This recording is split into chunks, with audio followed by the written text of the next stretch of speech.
Hello အားလုံးပဲမင်္ဂလာပါဒီနေ့ဇင်မွန်ကတော့ဒီနေ့တွဲရှင်တန်ချင်းဆိုတဲ့စာအုပ်ကိုဖတ်ပြပေးမှာဖြစ်ပါတယ်ရှင်ဒီနေ့တွဲရှင်တန်ချင်းဆိုတဲ့စာအုပ်မှာပေါ့နော်အကြောင်းအရာ73မျိုးရှိပါတယ်ဒီနေ့ကဇင်မွန်က73မျိုးထဲမှာ2မျိုးကိုဖတ်ပြပေးမှာဖြစ်ပါတယ်ရှင်အားလုံးပဲလက်ကြည့်ပေးကြပါဦးနော်နံပါတ်1ဆိုတာဘဝဆိုတာတူတူလေးပါတဲ့စိတ်ရှိသလိုရှင်တန်မှာအတိတ်တွေကိုအတိတ်မှာပဲထားခဲ့ပါကြောက်ပြောက်ခဲ့တဲ့ချစ်ချင်းမြတ်တာတွေအတွက်လည်းဝမ်းနည်းနေပါတော့တယ်တဲ့တခါတလေကိုချင်းကြာကြီးစောက်ကိုင်ထားတဲ့အရာတွေဟာဘာမှမဟုတ်ပါလားဆိုတဲ့အပြီးတဲ့အချိန်ဟာဝမ်းနည်းစရာကောင်းမိမယ်အေးချမ်းမှုကိုပြန်ရရှိနိုင်တာပါပဲ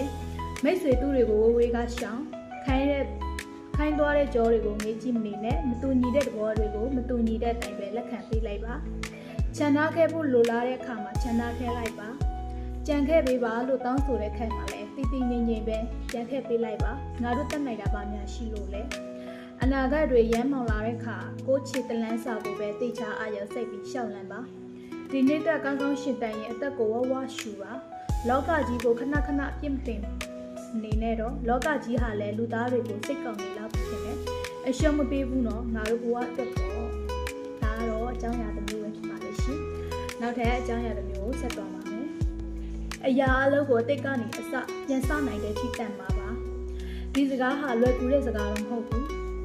အားကျုံးမှန်တဲ့စူးစမ်းထားတဲ့အရာတွေပြိုလဲပြက်စီသွားရင်စီးစိမ်ပဲဖြစ်ဖြစ်အောင်မြင်မှုပဲဖြစ်ဖြစ်တခြားအရာပဲဖြစ်ဖြစ်လူတိုင်းဟာဝမ်းနဲ့တက်ကြတာယူကျုံမရဖြစ်တဲ့ကြတာကတော့တဘောဝပါပဲဒါပေမဲ့တစ်ခါတလေမှာကျွန်တော်တို့တွေရွေးချယ်လို့မရတဲ့အရာတွေမထိန်ချောင်းနိုင်တဲ့အရာတွေရှိနေတဲ့အတွက်ဘဝတွေဟာထိတ်ကောနေရင်တောင်အချိန်မီအပြောင်းလဲဖြစ်သွားနိုင်တယ်ကိုယ်တိုင်ကတော့အကောင်းဆုံးကြိုးစားနေပေမဲ့ကျန်းမာရေးကြောင့်တခြားအကြောင်းကြောင့်စသဖြင့်မထိန်ချောင်းနိုင်တဲ့အခြေအနေတွေရှိတဲ့အခါကိုယ်စီမှာဘာတစ်ခုမှမကြံနေတော့ရင်လည်းအရာအလုံးကိုတုံညကနေစပြန်ပြီးတော့စနိုင်အောင်တန်ပါပါအရှုံးနဲ့ရင်ဆိုင်ရတဲ့ကိုပြင်းမဟုတ်တဲ့မိမိကိုယ်ကိုအပြည့်တွေတင်ရင်ငါသုံးကြခဲ့လို့ငါပိုကြိုးစားခဲ့ဆိုတာတွေကိုထပ်ခါတလဲလဲသွင်းမနေပဲအတိတ်ကနေပြန်စပြီးစတင်ဖို့အားတွေမေးလိုက်ပါအခုကစပြီးမွေးဖွားလာတဲ့မျိုးတွေးလိုက်ပါဒါဟာတိတ်ကိုအင်အားတွေဖြစ်စေလာမှာပါဒါကတော့ဇင်မောဖတ်ပြသွားတဲ့ဒီနေ့တွက်ရှင်သန်ချင်းဆိုတဲ့စာအုပ်ကအကြောင်းအရာ2မျိုးပဲဖြစ်ပါတယ်ရှင်နောက်ထပ်အကြောင်းအရာတွေကို